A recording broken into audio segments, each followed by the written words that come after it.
What's up, friends, and welcome into Fantasy Pros. This is the Fantasy Football Podcast. We've got quarterbacks, and we've got tight ends, and we've got ranks. It's Week 6 quarterback and tight end ranks. I'm Chris Welsh. That is Pat Fitzmaurice and Andrew Erickson, my big top rankers. Did you know that Andrew Erickson is number 1 in the world in tight end ranks? He's the greatest tight end ranker, so no pressure. We're going to have to put it on here. We got some quarterback shakeups this week. No Kyler Murray in practice early on. Joe Flacco traded to the Bengals and looks like he's starting. We got stuff. We got stuff to talk about, and we're going to get to it on the quarterback and tight end rankings. Gentlemen, how are we doing? How are we doing, Fitzy? How are you doing? Green Bay Packers, Joe Flacco's a new quarterback. What's the word? Yeah, we get our second game against Joe Flacco this week as a Green Bay Packers fan. How's that? Second in, a span of 3 weeks? So that's kind of interesting. You're blessed, my friend. All this Joe Flacco in my life. It's fantastic. But I'm doing great doing a tight end show with Andrew Erickson, who's so accurate on tight ends. He can tell you down to the half yard how many yards Jake Tonjes is going to have this week. We are not worthy. We are not worthy of Erickson. By the way, Erickson just traded Darren Waller in a league, so make sure you get out while you quickly can, Erickson. What is the good word? Spread us on tight end greatness. Tucker Kraft should be tight end 1 this week, and I don't know why he's not. Okay, well, perfect. We're going to talk about that. We're going to talk about the top 12 at each position. Tucker Kraft, guess what? Tucker Kraft's not even number 2 or number 3. What's going on in the world? The Bengals against tight ends is the gift that keeps on giving. Yep. Especially guys after the catch, and that's all Tucker. He's fully healthy off the bye week, guys. Tucker Kraft is back. There we go, quarterbacks and tight ends. And with Matt LaFleur to scheme things up in a bye week. So, but then again, Panthers have been pretty trashy against tight ends too, and Jake Ferguson is coming to town, Erickson. All right, who's a better tight end, Tucker Kraft or Jake Ferguson in real life? Tucker Kraft. Tucker Kraft. That's the right answer. Yeah, it's easily Tucker Kraft. All right, let's get into the ranks here, but we've got some giveaway opportunities. If you want a chance to win one of the most unique pieces of NFL fan gear out there, the large NFLPA wall smack, courtesy of our friends over at Trophy Smack, the #1 destination for epic fantasy football hardware, then this is your shot, my friend. Their oversized, officially licensed NFLPA wall smack are bold statement pieces that are perfect for your fan cave, office, or living room wall. It's not just decor. It's a way to rep your favorite players in style. To enter, all you got to do is subscribe to the Fantasy Pros YouTube channel right now and drop a comment below on any of the videos. That's it, and you're set. We'll be announcing a winner right here on the channel, so make sure to turn on notifications so you don't miss out on your prize. Get it today. Also want to remind everybody, fantasypros.com/rankings if you would like to A, follow along, B, you want to check throughout the week as more rankers submit their ranks. We're going to have adjustments and changes. Kyler Murray situation is probably a little bit fluid. Go to fantasypros.com/rankings for each positional one. You can click on each ranker if you want, or you can just check out the entire ECR, fantasypros.com/rankings. All right, let's get the big board up for quarterbacks. Our top 12 for this week. We've got Josh Allen at 1, Jalen Hurts at 2, Jaden Daniels, Patrick Mahomes, Drake May just continues to hold that top-ish spot, top 7. Justin Herbert comes in at 6, Dak Prescott at 7, Baker Mayfield, Caleb Williams, Jordan Love, Matthew Stafford, and Daniel Jones. Let's talk about Dak Prescott. Number 7. You guys are a little bit broken up here. Fitzy is at 12, and Erickson, you've got him at 6. So, Erickson, let's talk a little positive about Dak Prescott this week. Well, I think that Dak Prescott is arguably playing like one of the best quarterbacks in the NFL right now. If you look across multiple offensive categories, Dallas Cowboys and Dak Prescott are at the top. And the fact that he's been able to do it without CeeDee Lamb, that he's doing it down multiple offensive linemen, it's just a testament to how well he is playing. And you just can't pass up a matchup against Carolina Panthers. I know we talked about on the running back show that maybe their run defense isn't as bad as it's been in the years past. Well, if Dallas is going to score 28 points or whatever their implied team total is, it's either going to be on the ground with Javonte or through the air with Dak Prescott. So I continue to want to bet against the Carolina Panthers defense. So if it's Dak scoring all the touchdowns, then he's obviously going to be a high score in fantasy. So that's why I'm aggressive on him. Dallas has the second highest implied team total on this slate behind only the Green Bay Packers. Pitchy a little bit more pessimistic at 12, just especially compared to the range. You still have him as a QB1, but there's probably some big decisions you're willing to make, especially if you look at the back end of some of these quarterbacks. Jordan Love, Daniel Jones, like Dak Prescott, for probably the most part, is falling behind a lot of these guys. Credit to Dak Prescott for what he has been able to do without CeeDee Lamb. 319 yards and 3 touchdowns against the Packers, 237 yards and 4 touchdowns against the Jets. And we certainly don't fear the matchup against the Panthers this week. I wonder how many more of these ceiling games we're going to get from Dak Prescott without CeeDee Lamb and without a couple of starting offensive linemen. That's my only concern. Like, he's still missing these guys, so I'm not expecting him to go nuclear every week, although he has so far without CeeDee Lamb. One of the guys you've got a little bit higher, and we can talk about, is Caleb Williams. He is QB9 on ECR, so he's behind Dak in the full ECR. You've got him at 7. Erickson's got him at 15, so this is another big difference. Erickson does not have him as a starting quarterback. He is quite a bit lower than consensus, but you are heavy Caleb over Dak this week, Fitz. 21 fantasy points per game for Caleb, which puts him at quarterback 6 in that category. He has 8 touchdown passes in 4 games, and he's adding value as a runner with 27.5 rushing yards per game. And coming out of the bye, Ben Johnson is going to have some pretty good scripted stuff for Caleb Williams early in his game against the Commanders. I also feel like this might be a good game for the Bears to exercise some demons after losing on that Hail Mary to the Commanders last year, the Tyreek Stevenson deflection. I think Caleb's going to have a good game this week. Erickson, you have him at 15. Why do you hate Caleb Williams? Because I'm wrong. This is the wrong ranking of Caleb Williams, so I'm going to be moving him up because Fitz makes a lot of good points here, so he'll be inside my top 12, if not inside my top 10. My only hesitation is that the Bears' team total is not that high. It's 18th implied team total. They are underdogs on the road, and Caleb Williams historically has played much better when he's at home than on the road. And I agree that there are some demons that need to be exercised when it comes to the Bears and the Commanders. What happened last year with the Hail Mary play, and the Bears were going to win, and then the entire season went spiraling after that play. So I think that, you're going to be starting Caleb Williams more often than not, and I have to make sure he's inside my top 12. Daniel Jones, QB 12 on this list. Fitzy, you've got him at 13, Erickson at 9, so you guys are kind of flipped again.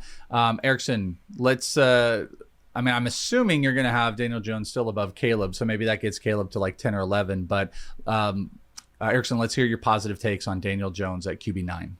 It's all been really good for Daniel Jones this year. They put him in a system where he has protection, he has good wide receivers and playmakers, and this is what we get. You get a top 10 fantasy quarterback. You look at Daniel Jones this year, he's top 10 in points per game. The Colts have a massive implied team total for at home against the Arizona Cardinals. So I think the thing with Daniel Jones is, well, if Jonathan Taylor scores all the touchdowns, then that'll make Jones not a usable fantasy asset. Like, that's how he beats you. So I feel good about the floor with Daniel Jones because he does offer a little bit as a rusher. The Colts offense continues to operate in a very efficient level. It's a good matchup against the Arizona Cardinals.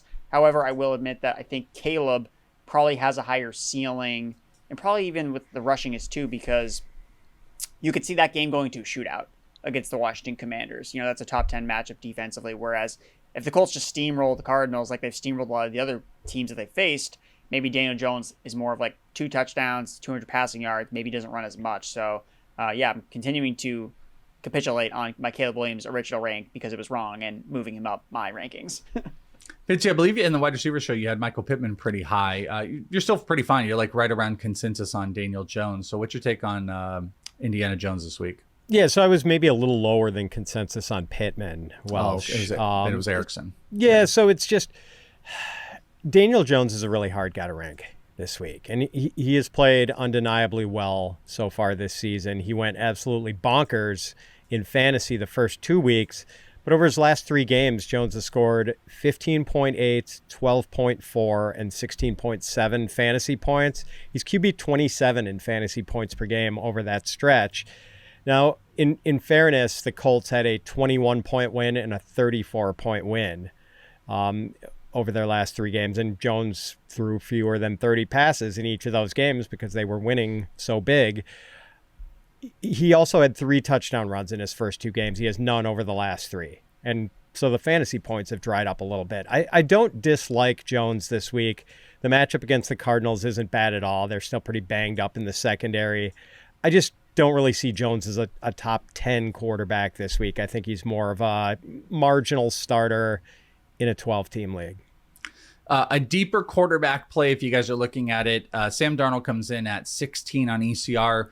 You guys have the flip again. Fitzy, you're a couple spots lower. Erickson, you're a couple spots higher. He's got the Jaguars. Great game last week. Erickson almost pushing QB1. What do you think about Darnold this week on the positive? I think that I really like what I saw with him last week, but the spot was excellent for him against Tampa Bay, banged up secondary. Now, the Jaguars aren't this impenetrable defense. They're still a top 10 matchup for quarterbacks. And a lot of their advanced metrics are related to the turnovers that they've been generating. They've just been generating turnovers at a crazy rate, which doesn't necessarily mean, oh, this team is so good. It's just, you're going to see high EPA whenever a defense is generating a lot of interceptions and fumbles and things like that. So I think that he's probably more fine than a confident start. I felt better about starting him last week when I was higher on consensus with Sam Darnold, because the Seahawks 16th highest implied team total. And if Jacksonville can really hone in on like JSN, then that does create problems where are we going to see another big game from AJ Barner, like to really like vault Sam Darnold into top 10 fantasy territory? That's probably where I get a little bit hesitant. Just looking at my rankings, I think I'd rather start the 49ers quarterback that will face Tampa Bay, whether that's Mac Jones or Brock Purdy. I think I'd probably start one of those guys over Sam Darnold because I think that is a much better matchup than the Jaguars. Fitz, do you think Darnold is a clear fade coming off of that huge game? Because I think you're going to have a lot of questions about starting Darnold this coming week. And it'll be against that group of like the fringier. It's not going to be against like Daniel Jones and them, but it's going to be pressing against maybe the 49ers quarterbacks and stuff like that. Do you think it's a good time to fade him this week? I'm just kind of looking at what the Seattle offense has been this season, Welsh. They are the run heaviest team in the league right now. Seattle's running the ball on half of their offensive snaps, and so Darnold is only averaging 26.8 pass attempts per game. Now, he's been really high efficiency, and because they've been running the ball so much, that helps. It makes the play action game work a little better. So wouldn't be surprised if Darnold outkicked where I have him ranked at QB 19, but I'm kind of betting against him based on the low passing volume he's had so far. Let's go and check out our tight ends. This is the Andrew Erickson's portion of the show. Top 12 tight ends. It starts with Trey McBride, followed by Tyler Warren, Jake Ferguson, Tucker Kraft at 4. Sam Laporta, Hunter Henry, that's your top 6. Dalton Kincaid at 7, Darren Waller at 8, Travis Kelce, Kyle Pitts, Dallas Goedert, and David Njoku. That's your top 12. Really, the only standout there is Waller. Hey, just a quick blurb. Erickson, really quick. Do you trust Waller this week as a top 10 starting tight end after his performance last week? I'm ranking him there. Do I trust him as much? I'm not entirely sure. Been running hot on touchdowns, which is excellent. I do think that this particular matchup against the Chargers might not be the greatest for him because he's going to see a lot of Derwin James.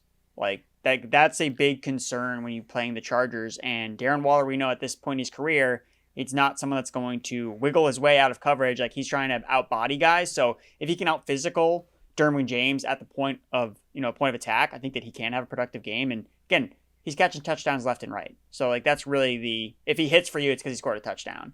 He's still playing a limited role. I don't think we're ever going to see him play 100% snap share, just because I don't think that's what you're going to see from a 33-year-old tight end. But I think he's been too good to, if you've been riding the Darren Waller wave, I think you just keep riding until the wheels fall off because they will inevitably fall off at some point. Fitzy, Waller, top 10 tight end, trust or sus? I've got him at tight end 10, and Erickson said it pretty well. I think once you get beyond the top 5 tight ends or so, it's just basically you're shooting at touchdown odds here. And I always like Waller's odds of a touchdown, but yeah, when he's going to be going against Derwin James a lot of the day, we're probably not getting a 6 for 80 day out of Darren Waller. So the top 12 tight ends, it's pretty chalky. So there's a couple names. There's one right at 12 we'll talk about, and then a couple names right outside that I think are going to be some big questions. David Njoku, tight end 12. Fitzy, you've got him at 11. Erickson at 13. You guys are like, there's like a little bit of a flip that happened. One has him as a tight end, the other doesn't. Fitzy, what do you think on David Njoku? You've got him as a starting tight end this week. Yeah, Browns tight ends combined for 13 targets last week in Dylan Gabriel's first NFL start, and Browns wide receivers combined for 10 targets. So the tight ends had more targets than the wide receivers, and David Njoku seemed to be Dylan Gabriel's favorite security blanket. 9 targets, 6 catches, 67 yards, and a touchdown. Like, who would have imagined before the season that a switch from Joe Flacco to Dylan Gabriel might save David Njoku's fantasy value? With Dylan Gabriel as quarterback, Erickson, is it now Njoku over Fannin moving forward? I say yes, but then I'm fully ready to accept that won't be the case after we watch these games play out, because it's just been so back and forth. One week it's Fannin, and then it's Njoku, and then the quarterbacks change. So, but what else are we supposed to do? We have to use the information we have available to us. And last week it was Njoku was the guy. Now both tight ends ended up catching a touchdown, but you could just tell that Dylan Gabriel, in the way that they had the offense structured in the passing game, was much more comfortable short to intermediate targets, get them to the tight ends, whereas like throwing to Isaiah Bond and Jerry Jeudy was just not working for Dylan Gabriel. I know you were watching Bond closely, Welsh, because you had the over.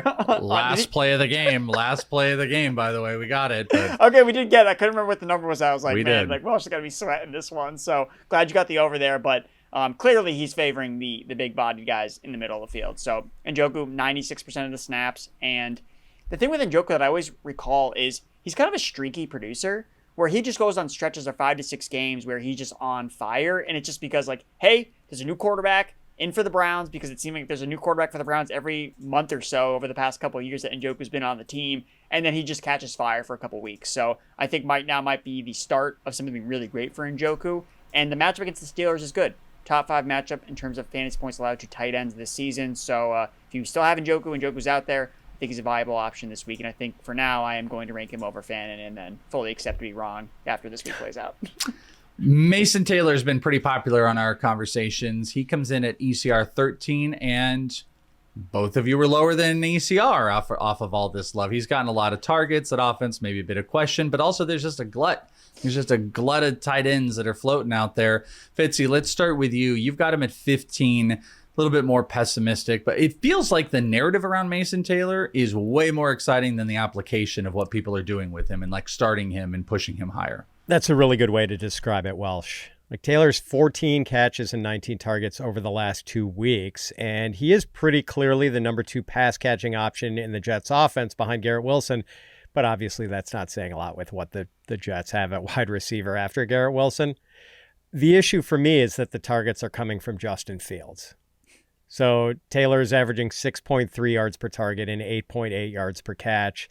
And he's also got a pretty tough matchup. Denver has allowed the 8th fewest fantasy points to tight ends. So, yeah, the volume looks nice. He's a good bet for more than 5 targets this week. I just don't know if that's going to equate to decent yardage numbers or a touchdown. Erickson, we were talking about Hassan Haskins versus Mason Taylor in a flex spot. And in full PPR, you said Mason Taylor, but we don't have him as a starting tight end. What do you think about Taylor and his target share moving forward and getting him in your lineup?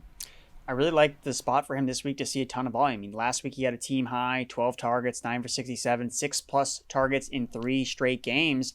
And this is a brutal matchup for Justin Fields against the Denver Broncos, because the one guy that he can get the ball to as a receiver, like, this is the worst matchup for him against Patrick Surtain. And the Broncos know this. So if they can shut down Garrett Wilson, like, how does the Jets move the ball through the air?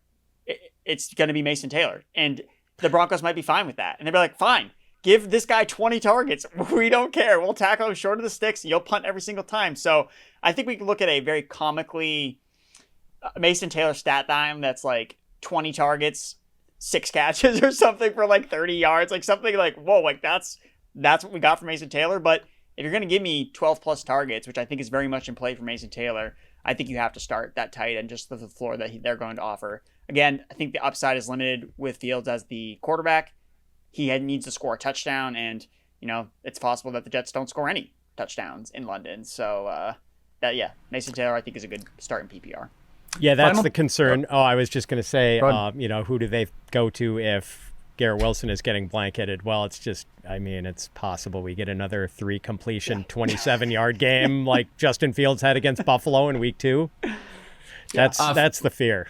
Final tight end we're going to talk about is another New York tight end, and he's super interesting. Is Mason Taylor is like a pseudo starter. Theo Johnson is not quite there. He's ECR 16 this week. You guys both have him higher, and I think he is super sneaky. Dart loves him. He had the most in-zone targets of any player last week in the receiving game, which was crazy. And Dart's going to continue doing that. Fitz, you got him at 14. Erickson, you got him at 11. So Erickson, you got him as a starting tight end this week. Dart's going to keep getting him the ball, and I think that's what makes him super enticing.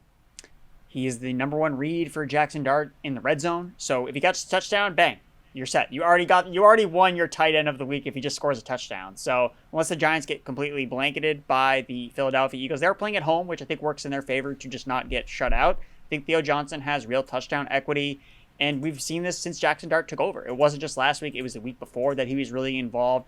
And we just saw the tight ends more involved overall, not just Theo Johnson, Daniel Bellinger in the post-Malik Neighbors Giants passing game. So Darius Slayton is also going to miss this game. So eventually it becomes a war of attrition where there are only so many guys left that Jackson Dart can throw the ball to. It's like, is it Theo Johnson or Wan'Dale Robinson that's going to lead the team in targets? I mean, if it's going to be Theo Johnson, then I want to start that guy. I get the matchup's not great against the Philadelphia Eagles, but beggars can't be choosers when it comes to tight ends. And I think Theo Johnson checks off enough boxes that even though the matchup's not pristine, I don't think it's a reason to just fade him.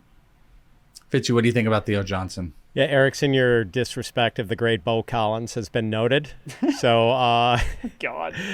Yeah, Erickson said it well. Like, he is the first read for Jackson Dart in the red zone, and that's a good thing because it's usually just one read for Jackson Dart, and if it's not open, he takes off and runs. So, pretty good chance of Theo Johnson being the first read for Jackson Dart on any drop back, since it's him and Wan'Dale Robinson right now, and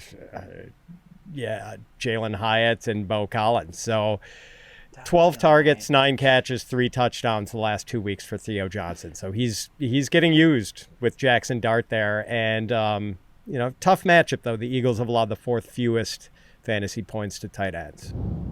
Well, there's a lot more tight ends and quarterbacks that are ranked, and you can check it out, fantasypros.com/rankings for all the positional ranks all the way up until kickoff. We've got everybody that takes part in the ECR ranks contest, and it gets right up to it, so you can follow all the updates all week long. And we're here for you with tons of other great content for your start and sit, so make sure you're locked into Fantasy Pros, whether it's on the podcast, YouTube, Twitch, Discord. We're everywhere. And we're here for you. I'm Chris Welsh. That's Pat Fitzmaurice and Andrew Erickson. And that is going to do it for the Week 6 ranks. Good luck. And we will talk to you next time right here on Fantasy Pros.